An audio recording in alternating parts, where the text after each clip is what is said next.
David and Goliath. The battlefield was silent, heavy with fear. Israel's soldiers stood still, gripping their weapons, afraid to move. No one dared to step forward. Then a shadow fell across the valley. A giant warrior emerged. His name was Goliath. He stood taller than any man, wrapped in heavy armor, his voice booming like thunder. He shouted insults across the battlefield, mocking Israel and their God. Day after day, he challenged them to send someone to fight him.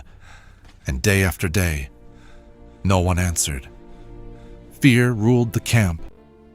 Far away from the battlefield, a young shepherd named David watched over his sheep. He was the youngest son in his family, small in size but strong in faith. One day, David's father asked him to take food to his older brothers who were fighting in the army. David obeyed and traveled to the battlefield. When he arrived, he felt the tension in the air. The soldiers stood ready, but afraid. Suddenly, David heard a voice echo across the valley.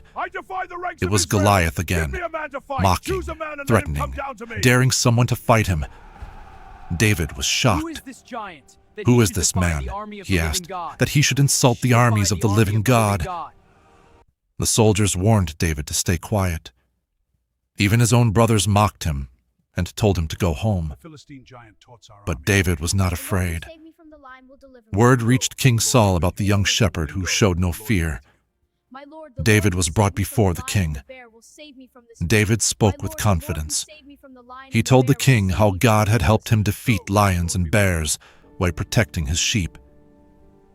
"The same God," David said, "will deliver me from this giant." King Saul looked at David and doubted. David was only a boy. Goliath was a trained warrior. Still, Saul agreed. He placed his royal armor on David, but it was too heavy. David could barely move. So David removed the armor. He chose faith over human strength. Instead, he walked to a stream and selected 5 smooth stones. He placed them in his pouch and held his sling tightly. Then David stepped onto the battlefield. Goliath laughed when he saw him. "Am I a dog," he mocked, "that you come at me with sticks?" David looked up at the giant and spoke boldly. "You come to me with sword and spear," David said, "but I come to you in the name of the Lord." As Goliath moved forward, David ran toward him without fear.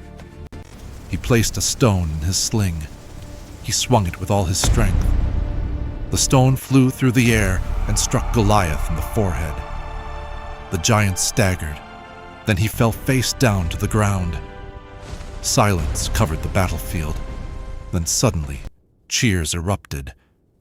Israel's army surged forward in victory.